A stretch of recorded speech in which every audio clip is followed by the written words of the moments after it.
Hello friends, welcome to my channel. चला तर मग आज मी आले आहे उल्वेचं फिश मार्केट, जे आहे शगुन चौकमध्ये रिलायन्स ट्रेंड्सच्या अगदी समोर। बघताय ना, ही पॉपलेट आज घेऊन जाऊन मस्त अशी झणझणीत फ्राय करणार आहे। इथे मी मायरूला म्हटलं, तुला पॉपलेट खायची का? तर ती बोलली, हां मम्मा, मी पण खाणार। आता हे बाबा मी घेतलेली कोळंबी साफ करून देणार आहेत आणि मावशी मी घेतलेल्या पॉपलेटचे छान असे बारीक स्लाइसेस करून साफ करून देत आहे। मित्रांनो, पॉपलेट मासा हा राजा मानला जातो मासळींच्या दुनियेत। यामध्ये ओमेगा 3 हे फॅटी ॲसिड असते, जे आरोग्यासाठी खूप फायदेशीर आहे। आणि इथे बघा, मावशीच्या बाजूला ही मांदेली आहे। ह्या मार्केटमध्ये सर्व फिश ताजे असे मिळतात, म्हणून मी इथूनच घेते।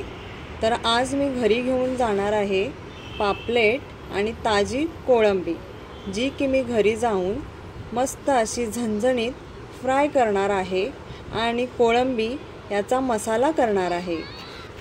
तर मग आता नेक्स्ट व्हिडिओमध्ये तुम्हाला बघायला मिळणार आहे झणझणीत पॉपलेट फ्राय आणि मस्त असा चमचमीत कोळंबी मसाला। नक्की व्हिडिओ बघा।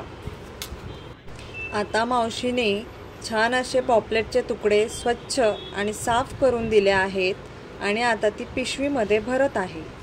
इथे पहा, सर्वत्र कोळीबायांचे आवाज, मासळीचा खवखवाट आणि गर्दीत वावरणारे खवय्ये। हे दृश्य म्हणजे खऱ्या मुंबईच्या किंवा कोकणच्या बाजाराचे प्रतिबिंब आहे। इथे सकाळपासूनच गजबजाट असतो। ताज्या मासळीचा सुगंध, विक्रेत्यांचा गोंगाट आणि ग्राहकांची घासाघीस एक वेगळीच मजा आहे। तर मग आवडलं ना उल्वे फिश मार्केट? कमेंटमध्ये नक्की सांगा। व्हिडिओ शेवटपर्यंत बघितल्याबद्दल खूप खूप धन्यवाद। आणखी अशाच व्हिडिओंसाठी लाईक, शेअर आणि चॅनलला सबस्क्राईब करा।